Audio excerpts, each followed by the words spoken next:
ಏನೋ ಕಸ್ಟಮ್ಸ್ ತೆರಿಗೆ ಏರಿಕೆ ಆಗಿರುವಂತಹ ಹಿನ್ನೆಲೆಯಲ್ಲಿ ಸಹಜವಾಗಿ ಒಂದಷ್ಟು ವಸ್ತುಗಳ ಬೆಲೆಯಲ್ಲೂ ಕೂಡ ಏರಿಕೆ ಆಗುತ್ತೆ. ಅಂದ್ರೆ ಇಂಪೋರ್ಟ್ ಜೊತೆಗೆ ಎಕ್ಸ್ಪೋರ್ಟ್ ಮೇಲೆ ವಿಧಿಸುವಂತಹ ತೆರಿಗೆ ಏನಿರುತ್ತೆ ಕಸ್ಟಮ್ಸ್ ಅದು ಹೆಚ್ಚಾಗಿರುವಂತಹ ಕಾರಣದಿಂದಾಗಿ. ಹಾಗಾದ್ರೆ ಯಾವುದು ದುಬಾರಿ ಆಗುತ್ತೆ ಅನ್ನುವಂಥದ್ದನ್ನ ನೋಡ್ತಾ ಹೋಗೋದಾದ್ರೆ LED ಲೈಟ್ಸ್ ಜೊತೆಗೆ ಲ್ಯಾಂಪ್ಸ್ಗಳು ಇನ್ನು ಮುಂದೆ ಸ್ವಲ್ಪ ದುಬಾರಿ ಆಗುವಂತಹ ಸಾಧ್ಯತೆ ಇದೆ. ಜೊತೆಗೆ ನಂತರದಲ್ಲೂ ಕೂಡ ಸ್ಟೈನ್ಲೆಸ್ ಸ್ಟೀಲ್ ಜೊತೆಗೆ ಇನ್ನಿತರ ವಸ್ತುಗಳು ಕೂಡ ಅಂದ್ರೆ ಸ್ಟೈನ್ಲೆಸ್ ಸ್ಟೀಲ್ ಜೊತೆಗೆ ಆಪ್ಟಿಕಲ್ ಫೈಬರ್ ಕೇಬಲ್ ಕೂಡ ಹೆಚ್ಚಾಗುವಂತಹ ಸಾಧ್ಯತೆ ಇರುತ್ತೆ. ಜೊತೆಗೆ ಅಲ್ಯೂಮಿನಿಯಂ ಅದಿರಿನ ಮೇಲೆ 15% ತೆರಿಗೆ ಜಾರಿ ಮಾಡಿರುವಂತಹ ಕಾರಣದಿಂದಾಗಿ ಅಲ್ಯೂಮಿನಿಯಂ ಪಾತ್ರೆ ದರದಲ್ಲೂ ಕೂಡ ಹೆಚ್ಚಳ ಆಗುತ್ತೆ. ಹಾಗೆ ಬೆಳ್ಳಿ ವಸ್ತುಗಳ ದರದಲ್ಲೂ ಕೂಡ ಹೆಚ್ಚಾಗುವಂತಹ ಸಾಧ್ಯತೆ ಇದೆ. ಜೊತೆಗೆ ಗೋಡಂಬಿ ದರದಲ್ಲೂ ಕೂಡ ಹೆಚ್ಚಾಗುವಂಥದ್ದು ಪಕ್ಕ.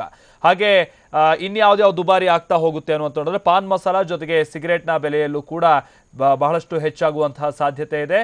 ಇದು ಈಗ ಕಸ್ಟಮ್ಸ್ ತೆರಿಗೆಯನ್ನ ಹೆಚ್ಚು ಮಾಡಿರುವಂತಹ ಕಾರಣದಿಂದಾಗಿ ಯಾವುದೆಲ್ಲ ದುಬಾರಿ ಆಗುತ್ತೆ ಅನ್ನುವಂಥದ್ದನ್ನ ನೋಡ್ತಾ ಹೋದ್ರೆ ಅಲ್ಲಿ ಸ್ಟೈನ್ಲೆಸ್ ಸ್ಟೀಲ್ನ ಬೆಲೆಯಲ್ಲೂ ಕೂಡ ಸ್ವಲ್ಪ ಜಾಸ್ತಿ ಆಗುವ ಚಾನ್ಸಸ್ ಇರುತ್ತೆ. ಅಲ್ಯೂಮಿನಿಯಂ ಪಾತ್ರೆ ಜೊತೆಗೆ ಗೋಡಂಬಿಯ ಬೆಲೆಯಲ್ಲೂ ಕೂಡ ಹೆಚ್ಚಾಗುವಂತಹ ಸಾಧ್ಯತೆ ಇದೆ. ಜೊತೆಗೆ ಮೊಬೈಲ್ ಫೋನ್ ಜೊತೆಗೆ ವಾಟರ್ ಫಿಲ್ಟರ್ನಲ್ಲೂ ಕೂಡ ತೆರಿಗೆ ಹೆಚ್ಚು ಮಾಡಿರೋದ್ರಿಂದಾಗಿ ಸ್ವಲ್ಪ ಮಟ್ಟಿಗೆ ಬೆಲೆ ಜಾಸ್ತಿ ಆಗುವಂತಹ ಸಾಧ್ಯತೆ ಇರುತ್ತೆ. ಜೊತೆಗೆ ಬೆಳ್ಳಿ ವಸ್ತುಗಳ ಬೆಲೆಯಲ್ಲೂ ಕೂಡ ಹೆಚ್ಚಾಗುವಂತಹ ಸಾಧ್ಯತೆ ಇದೆ ನಂತರದ ದಿನಗಳಲ್ಲಿ.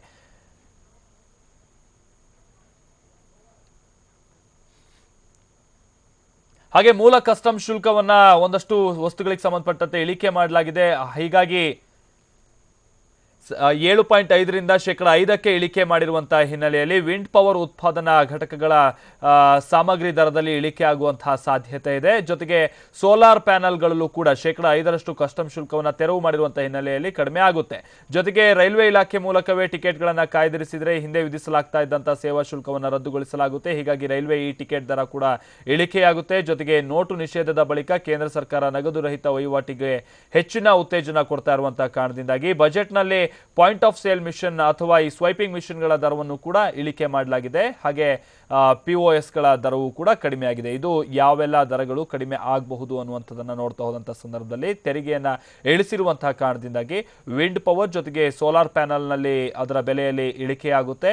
ಜೊತೆಗೆ ರೈಲ್ವೆ ಈ ಟಿಕೆಟ್ ಬುಕ್ಕಿಂಗ್ ಮಾಡಿದಂತಹ ಸಂದರ್ಭದಲ್ಲೂ ಕೂಡ ಯಾವುದೇ ರೀತಿ ಸರ್ವಿಸ್ ಚಾರ್ಜ್ ಇರೋದೆಲ್ಲ ಕಡಿಮೆ ಆಗುತ್ತೆ. ಜೊತೆಗೆ ಸ್ವೈಪಿಂಗ್ ಮಿಷನ್ ಕೂಡ ಅದರ ಬೆಲೆಯಲ್ಲೂ ಕೂಡ ಮುಂದಿನ ದಿನಗಳಲ್ಲಿ ಕಡಿಮೆ ಆಗ್ತಾ ಹೋಗುತ್ತೆ.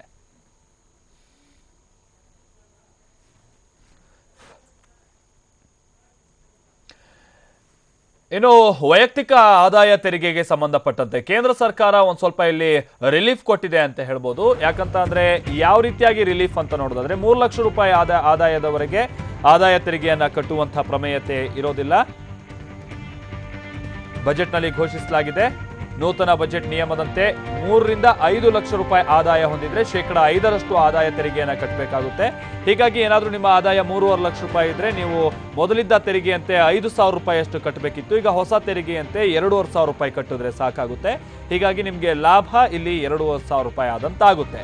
ಹಾಗೆ ಈಗ 4 ಲಕ್ಷ ರೂಪಾಯಿ ಏನಾದರೂ ನಿಮ್ಮ ಆದಾಯ ಇದ್ರೆ ಮೊದಲಿದ್ದ ತೆರಿಗೆಯಂತೆ 10,000 ರೂಪಾಯಿಯಷ್ಟು ನೀವು ಕಟ್ಟಬೇಕಾಗಿತ್ತು ತೆರಿಗೆಯನ್ನ.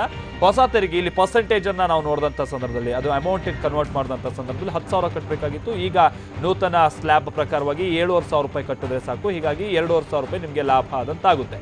ನಿಮ್ಮ ಆದಾಯ ಏನಾದರೂ 5 ಲಕ್ಷ ರೂಪಾಯಿ ಇದ್ರೆ ಹಿಂದೆ ನೀವು 20,000 ರೂಪಾಯಿಯಷ್ಟು ತೆರಿಗೆಯನ್ನೇ ಕಟ್ಟಬೇಕಿತ್ತು. ಈಗ ಇದರಲ್ಲಿ 12,500 ರೂಪಾಯಿಗೆ ಕಟ್ಟಿದ್ರೆ ಸಾಕು. ಹೀಗಾಗಿ 7,500 ರೂಪಾಯಿಯಷ್ಟು ನಿಮಗೆ ಇಲ್ಲಿ ಲಾಭ ಆದಂತಾಗುತ್ತೆ, ಹಣವನ್ನು ಉಳಿತಾಯ ಮಾಡಿದಂತಾಗುತ್ತೆ.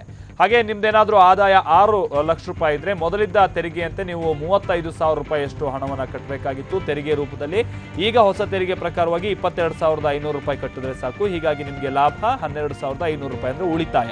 ಇನ್ನು 10 ಲಕ್ಷ ನಿಮ್ದೇನಾದ್ರೂ ಇನ್ಕಮ್ ಇದ್ರೆ ಆದಾಯ ಇದ್ರೆ ಈ ಹಿಂದೆ ಇದ್ದಂತಹ ತೆರಿಗೆಯ ಪ್ರಕಾರವಾಗಿ 1,25,000 ರೂಪಾಯಿಯಷ್ಟು ಕಟ್ಟಬೇಕಾಗಿತ್ತು. ಈಗ ಹೊಸ ತೆರಿಗೆ ಪ್ರಕಾರವಾಗಿ 1,12,500 ರೂಪಾಯಿ ಕಟ್ಟಿದ್ರೆ ಸಾಕು. ಹೀಗಾಗಿ ನಿಮಗೆ ಇಲ್ಲಿ ಉಳಿತಾಯ ಸುಮಾರು 12,500 ರೂಪಾಯಿ ಅಷ್ಟು. ಇನ್ನು 20 ಲಕ್ಷ ರೂಪಾಯಿ ಇದ್ರೂ ಕೂಡ ನಿಮಗೆ 4,25,000 ರೂಪಾಯಿಯಷ್ಟು ನೀವು ತೆರಿಗೆಯನ್ನೇ ಕಟ್ಟಬೇಕಿತ್ತು. ಈಗ 4,12,500 ರೂಪಾಯಿ ಆಗುತ್ತೆ. ಹೀಗಾಗಿ 12,500 ರೂಪಾಯಿಯಷ್ಟು ನೀವು ತೆರಿಗೆಯನ್ನ ಉಳಿತಾಯ ಆಗುತ್ತೆ.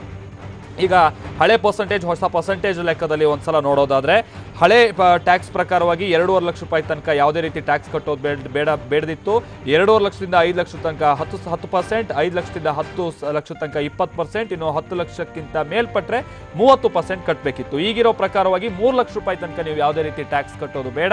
ಹಾಗೆ 3 ಲಕ್ಷದಿಂದ 5 ಲಕ್ಷ ರೂಪಾಯಿ ಏನಾದರೂ ನಿಮ್ಮದು ಇನ್ಕಮ್ ಇದ್ರೆ 5% ಟ್ಯಾಕ್ಸ್ ಕಟ್ಟಬೇಕು. 5 ಲಕ್ಷದಿಂದ 10 ಲಕ್ಷ ಇದ್ರೆ 20% ಟ್ಯಾಕ್ಸ್ ಕಟ್ಟಬೇಕು. ಹಾಗೆ ಈ 10 ಲಕ್ಷದಿಂದ 50 ಲಕ್ಷ ತನಕ ಏನಾದರೂ ಇದ್ರೆ ನೀವು 30% ಅಷ್ಟು ಟ್ಯಾಕ್ಸ್ ಅನ್ನ ಕಟ್ಟಬೇಕಾಗುತ್ತೆ. 50 ಲಕ್ಷಕ್ಕಿಂತ ಜಾಸ್ತಿ ಜೊತೆಗೆ 1 ಕೋಟಿಗಿಂತ ಕಮ್ಮಿ ಇದ್ರೆ 30% ಪ್ಲಸ್ ಅದಕ್ಕೆ 10% ಸೆಸ್ ಚಾರ್ಜ್ ಅನ್ನು ಕೂಡ ಸರ್ಚಾರ್ಜ್ ಅನ್ನು ಕೂಡ ಹಾಕಲಾಗಿದೆ.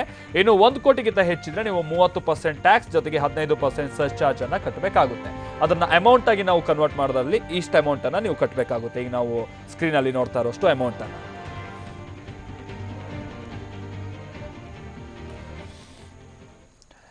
ಇನ್ನು ಇವತ್ತಿನ ಬಜೆಟ್ನ ಒಂದಷ್ಟು ಹೈಲೈಟ್ಸ್ನ ವಿಚಾರವಾಗಿ ನಾವು ನೋಡ್ತಾ ಹೋಗೋದಾದ್ರೆ ಪ್ರಮುಖವಾಗಿ ರಾಜಕೀಯ ಪಕ್ಷಗಳಿಗೆ 2,000 ರೂಪಾಯಿ ಮಾತ್ರ ನಗದಿನಲ್ಲಿ ಪಾವತಿ ಮಾಡೋದಕ್ಕೆ ಇನ್ನು ಮುಂದೆ ಅವಕಾಶ ಇರುತ್ತೆ. ಇದು ಈ ಹಿಂದೆ 20,000 ರೂಪಾಯಿ ಇತ್ತು.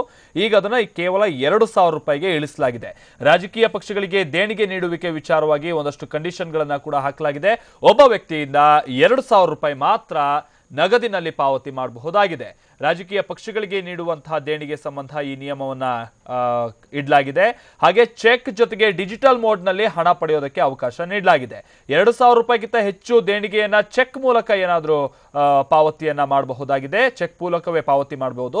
ಸೊ ರಾಜಕೀಯ ಪಕ್ಷಗಳಿಗೆ ನೀಡುವಂತಹ ದೇಣಿಗೆಗೆ ಕೇಂದ್ರ ಸರ್ಕಾರ ಈ ರೀತಿಯ ನಿಯಮವನ್ನ ಇಟ್ಟಿದೆ. ನೀವೇನಾದ್ರು 2,000 ರೂಪಾಯಿಗಿಂತ ಹೆಚ್ಚಿನ ಹಣವನ್ನ ನೀವು ಯಾವ್ದಾದ್ರು ರಾಜಕೀಯ ಪಕ್ಷಕ್ಕೆ ಕೊಡಬೇಕು ಅಂತಂದ್ರೆ ನೀವು ಚೆಕ್ ಮುಖಾಂತರನೇ ಕೊಡಬೇಕಾಗುತ್ತೆ ಅಥವಾ ಹಣವನ್ನ ಟ್ರಾನ್ಸ್ಫರ್ ಮಾಡಬೇಕಾಗುತ್ತೆ. ಅದೊಂದು ಅಕೌಂಟಬಿಲಿಟಿ ಇರಲಿ ಅನ್ನುವಂಥ ವಿಚಾರವಾಗಿ. ಇದು ಮುಂಚೆ 20,000 ರೂಪಾಯಿ ಇತ್ತು. ಆ ಲಿಮಿಟ್ ಅನ್ನ ಈಗ 2,000 ರೂಪಾಯಿಗೆ ಇಳಿಸಿದ್ದಾರೆ. ಇನ್ನು 50 ಕೋಟಿ ವಾರ್ಷಿಕ ವ್ಯವಹಾರ ಮಾಡುವಂತ ಕಂಪನಿಗಳಿಗೆ 5% ತೆರಿಗೆಯನ್ನ ಕಡಿತ ಮಾಡಲಾಗಿದೆ. ಸೊ 3 ಲಕ್ಷಕ್ಕಿಂತ ಹೆಚ್ಚು ನಗದು ವ್ಯವಹಾರವನ್ನ ಕೂಡ ಮಾಡುವಂತಿಲ್ಲ ಅನ್ನುವಂಥದ್ದನ್ನ ಇಲ್ಲಿ ಸ್ಪಷ್ಟಪಡಿಸಲಾಗಿದೆ. ಇದು ಈಗ 50 ಕೋಟಿ ವಾರ್ಷಿಕ ವ್ಯವಹಾರ ಮಾಡುವಂತಹ ಕಂಪನಿಗಳಿಗೆ 5% ತೆರಿಗೆಯನ್ನು ಕಡಿತ ಮಾಡಿರುವಂತಹ ಕಾರಣದಿಂದಾಗಿ ಅವರಿಗೆ ಉತ್ತೇಜನ ಕೊಡುವಂಥದ್ದು, ಜೊತೆಗೆ ಇದಕ್ಕಿಂತನೂ ದೊಡ್ಡ ಕಂಪನಿಗಳ ಜೊತೆಗೆ ಒಂದು ಹಂತದಲ್ಲಿ ಫೈಟ್ ಮಾಡೋದಕ್ಕೂ ಕೂಡ ಇದು ಸಾಧ್ಯ ಆಗುತ್ತೆ. ಆ ಕಾರಣಕ್ಕಾಗಿ ಇದನ್ನ ಇಳಿಸಲಾಗಿದೆ. ಇನ್ನು 3 ಲಕ್ಷಕ್ಕಿಂತ ಹೆಚ್ಚು ನಗದು ವ್ಯವಹಾರವನ್ನ ಮಾಡುವಂತಿಲ್ಲ ಅನ್ನುವಂಥದ್ದನ್ನ ಸ್ಪಷ್ಟವಾಗಿ ಇವತ್ತು ಹೇಳಲಾಗಿದೆ. ಬಜೆಟ್ ಮಂಡಿಸುವಂತಹ ಸಂದರ್ಭದಲ್ಲಿ 3 ಲಕ್ಷಕ್ಕಿಂತ ಹೆಚ್ಚಿನ ವ್ಯವಹಾರಕ್ಕೆ ಡಿಜಿಟಲ್ ವ್ಯವಹಾರಕ್ಕೆ ನೀವು ಹೋಗಿ ಅಂತಲೂ ಕೂಡ ಹೇಳಲಾಗಿದೆ.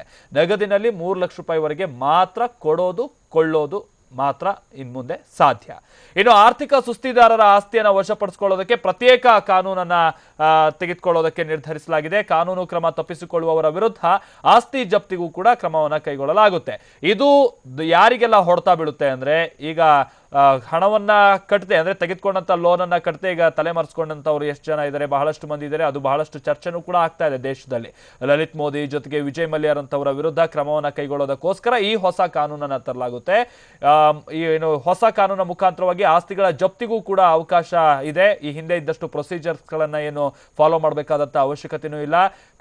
ಸಾಲ ಪಾವತಿಸದೆ ತಲೆ ತಪ್ಪಿಸಿಕೊಂಡಿರುವವರ ವಿರುದ್ಧ ಕ್ರಮ ಕೈಗೊಳ್ಳೋದಕ್ಕೆ ಈಗ ಈ ರೀತಿಯಾದಂತಹ ಒಂದು ನಿರ್ಧಾರಕ್ಕೆ ಬರಲಾಗಿದೆ. ಕೇಂದ್ರ ಜೊತೆಗೆ ಸಾರ್ವಜನಿಕ ಉದ್ಯಮಿಗಳಿಗೆ ಪಾವತಿಸಬೇಕಾದಂತಹ ಹಣವನ್ನ ಯಾರಾದ್ರೂ ಪಾವತಿಸದೆ ಹೋದ್ರೆ ಈ ರೀತಿಯಾಗಿ ಕ್ರಮವನ್ನ ಕೈಗೊಳ್ಳಲಾಗುತ್ತೆ.